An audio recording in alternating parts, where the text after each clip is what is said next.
Selamat sejahtera kepada semua penonton dan pendengar setia berita-berita yang dibawa dalam Berita Panas Channel. Sebelum saya meneruskan dengan berita terkini, tolong bantu subscribe channel kami, supaya channel kami dapat berkembang dengan cepat dan memberi manfaat kepada semua orang. Bagi mereka yang sudah subscribe, terima kasih saya ucapkan kerana tetap setia mendengar berita-berita terkini yang dibawa oleh Berita Panas Channel. Mari kita teruskan dengan mendengar berita terkini pada hari ini. Tajuk berita hari ini, hapus, kurangkan pencen pesara, tidak munasabah, PM Anwar.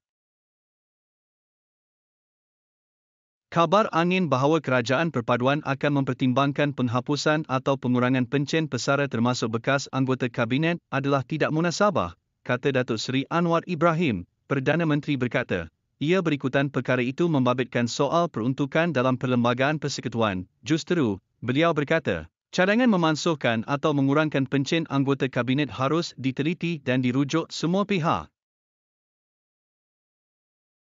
Pencen bekas anggota Kabinet, pencen ini sebagaimana diketahui, adalah peruntukan Perlembagaan Persekutuan. Ada UR kononnya Kerajaan Perpaduan ini akan menimbangkan untuk menghapuskan pencen pesara atau mengurangkan itu tidak munasabah kerana isu ini soal perlembagaan dan harus diteliti dan dirujuk semua pihak. Katanya pada sidang media selepas mempengerusikan mesyuarat Kabinet di Bangunan Perdana Putra, di sini, hari ini, Anwar berkata, apa yang boleh dilakukan ketika ini adalah membatalkan kemudahan biasa dan peruntukan kereta untuk anggota Kabinet berikutan ia membabitkan pentadbiran dan bukan peruntukan dalam Perlembagaan Persekutuan.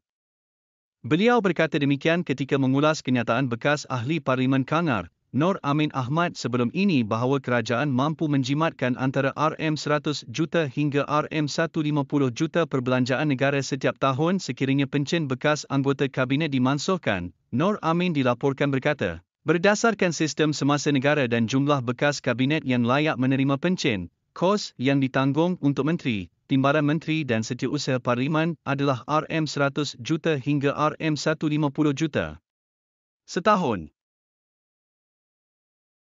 Katanya, pihak berkenaan sepatutnya tidak perlu diberikan pencen kerana ia dibayar berdasarkan cabang sistem eksekutif, bukan legislatif dan cukup sekadar mengambil gratuiti yang lumayan. Sementara itu, Perdana Menteri berkata, keputusan membabitkan kadar dasar semalam, OPBR, adalah bidang kuasa Bank Negara Malaysia. Berdasarkan kepada peraturan dan undang-undang sedia ada, beliau yang mengulas laporan jangkaan penganalisis ekonomi bahawa OPR akan meningkat 2 kali tahun ini, berkata, perkara itu boleh dibincangkan bersama-sama Kementerian Keuangan.